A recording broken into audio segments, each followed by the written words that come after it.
लोकसभा चुनाव 2024 के पहले चरण के चुनाव प्रचार का शोर थम चुका है। जिन क्षेत्रों में कल मतदान है वहां अब शांति का माहौल बन गया है, लेकिन प्रत्याशियों ने आज घर घर जाकर वोट मांगे। इसके साथ ही प्रत्याशियों के अलावा उनके समर्थक भी घर घर जाकर वोट देने की गुजारिश की। यहाँ राजस्थान में भी यही माहौल देखने को मिला। राजस्थान में पहले चरण की 12 लोकसभा सीटों के लिए कुल 114 प्रत्याशी चुनाव मैदान में हैं। कल इन प्रत्याशियों की किस्मत ईवीएम में कैद होने वाली है। राजस्थान में पहले चरण में श्रीगंगानगर, बीकानेर, चूरू, झुंझुनू, सीकर, जयपुर ग्रामीण, जयपुर शहर, अलवर, भरतपुर, करौली, धौलपुर, दौसा और नागौर लोकसभा सीट शामिल हैं। यह चुनाव के मद्देनजर चुनाव आयोग और प्रशासन और पुलिस ने तैयारियां पूरी कर ली है। यूपी, एमपी और हरियाणा बॉर्डर पर लगातार नाकाबंदी की जा रही है। वाहनों के सघन तलाशी के बाद ही प्रवेश दिया जा रहा है।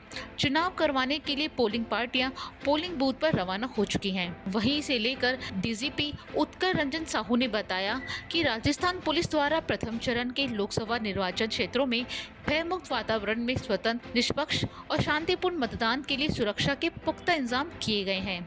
इन सभी निर्वाचन क्षेत्रों में शांति और कानून व्यवस्था बनाए रखने के लिए राजस्थान पुलिस के जाब्ते के साथ साथ केंद्रीय सशस्त्र बलों की कंपनियां और होमगार्ड्स के जवानों को तैनात किया गया है। प्रदेश में शुक्रवार को लोकसभा चुनाव के प्रथम चरण में 12 निर्वाचन क्षेत्रों में मतदान हो रहा है। मैं इन निर्वाचन क्षेत्रों के सभी मतदाताओं से अपने मताधिकार का प्रयोग करने की अपील करता हूं। राज्य में लोकसभा चुनाव के दोनों चरणों में सभी निर्वाचन क्षेत्र में शांति एवं कानून व्यवस्था बनाए रखने के लिए राजस्थान पुलिस बल के सभी के साथ साथ केंद्रीय सशस्त्र बल की कंपनियां और होमगार्ड्स की जवानों को भी तैनात किया गया है। राजस्थान पुलिस द्वारा लोकसभा निर्वाचन क्षेत्र में भयमुक्त वातावरण में स्वतंत्र, निष्पक्ष, पारदर्शी एवं शांतिपूर्ण मतदान करने के लिए सभी प्रकार के प्रयास निरंतर किए जा रहे हैं।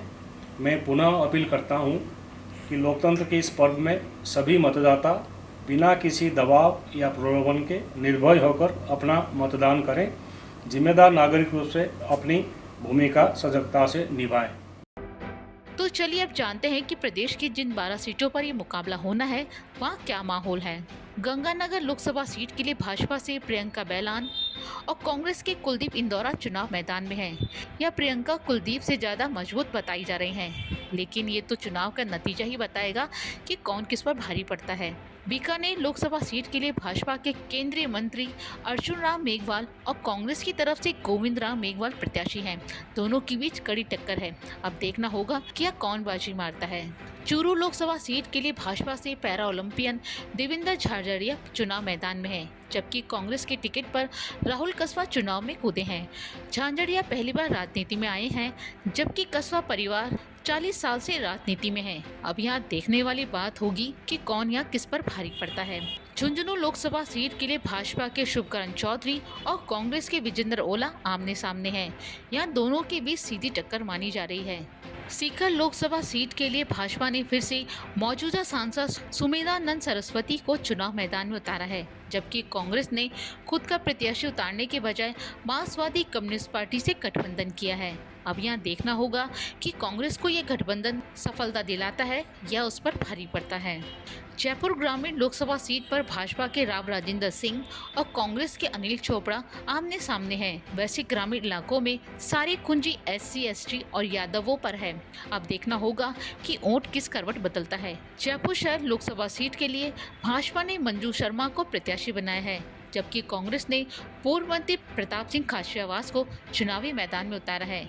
खाचरियावास पहले अनमाने ढंग से चुनावी मैदान में उतरे थे, लेकिन अब वो पूरे जोश के साथ मंजू शर्मा का सामना करने के लिए तैयार हैं।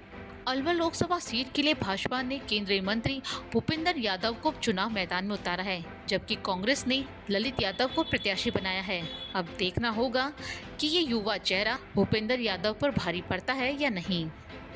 भरतपुर लोकसभा सीट के लिए भाजपा की ओर से पूर्व सांसद रामस्वरूप कौली चुनाव मैदान में हैं, जबकि कांग्रेस ने संजना जाटव को प्रत्याशी बनाया है। अब देखना होगा कौन सा प्रत्याशी बाजी मारता है। करौली धौलपुर लोकसभा सीट के लिए भाजपा की कार्यकर्ता इंदु देवी जाटव और कांग्रेस के पूर्व मंत्री भजनलाल जाटव चुनाव मैदान में हैं। अब यहाँ देखने वाली बात होगी कि यहाँ एक कार्यकर्ता पूर्व मंत्री पर भारी पड़ता है या नहीं। दौसा लोकसभा सीट के लिए भाजपा की ओर से बस्सी के पूर्व विधायक कन्हैया लाल मीणा चुनाव मैदान में हैं, जबकि कांग्रेस की ओर से मुरारी लाल मीणा प्रत्याशी हैं। दोनों के बीच कड़ी टक्कर है। नागौर लोकसभा सीट के लिए भाजपा ने ज्योति मिर्धा को मैदान में उतारा है, जबकि कांग्रेस ने अपना कोई प्रत्याशी उतारने के बजाय हनुमान बेनीवाल की पार्टी आरएलपी के साथ गठबंधन किया है। यहाँ बेनीवाल और ज्योति मिर्धा के बीच कांटे की टक्कर है और दोनों लगातार एक दूसरे पर हमला बोलते रहते हैं। लेकिन यह देखने वाली बात होगी कि यहाँ कौन बाजी मारता है।